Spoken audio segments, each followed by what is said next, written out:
Coach Prime is gonna make sure that Sheduer Sanders got some talent. The Colorado Buffaloes are adding yet another wide receiver from the transfer portal, bringing over former Marshall wide receiver EJ Horton. During his last year at Marshall, EJ caught 12 passes for 186 yards and 1 touchdown. Overall, EJ was a solid option for the Thundering Herd, but he never was able to fully establish himself as that true wide receiver 1.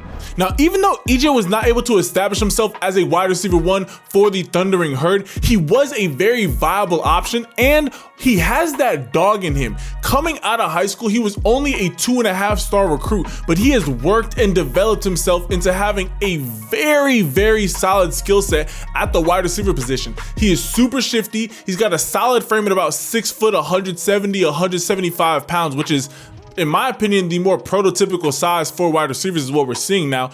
And he has legitimate elite speed. He runs 7.01 in the 60 meters, which anything getting close to the 6s is extremely fast for a wide receiver. It shows that he has great quick field bursts. He gets to his top end extremely quickly, and having a guy like this after losing all of the wide receiver talent that Colorado did lose, EJ is going to add that depth that they're going to need. Hey, even if he only ends up being a solid wide receiver 2 or wide receiver 3, these are the guys that you need, the older guys that are going to be able to establish some sense of authority and some leadership in the locker room, especially in that wide receiver room. I think bringing a guy like EJ in is going to help round out that wide receiver room. Again, that speed is going to help just completely take the top off the defense.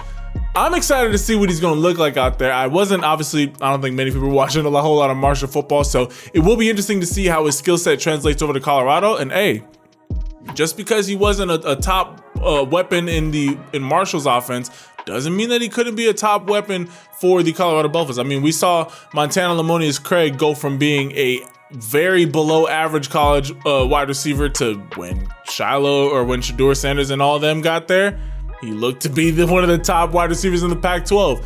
Maybe something similar could happen to EJ Horton, but I want to hear from all y'all. Coach Prime has been going absolutely nuts, just bringing over any and everybody that he can from the transfer portal. I want to hear from y'all. What do you guys think of this pickup of EJ Horton from Marshall? Comment your thoughts down below. You saw a little bit of what he looked like in college/JUCO, so I want to hear from y'all. What are you guys' thoughts? Are you liking the speed? Do you guys think that he's going to be a big benefit? Do you guys think he's going to play a major part in Colorado's upcoming season, or do you think he's going to be a solid rotation wide receiver that's going to be getting similar stats to what he did at Marshall? Comment your thoughts down below. I love and appreciate each and every single last one of y'all. It is absolutely free to like the video, but it goes so much farther than you will ever understand. So leave this video a like, hit that subscribe button, and turn your notifications to stay up to date with everything that is going on in Colorado. I love and appreciate all y'all, and I will catch you guys in the next video. Ciao.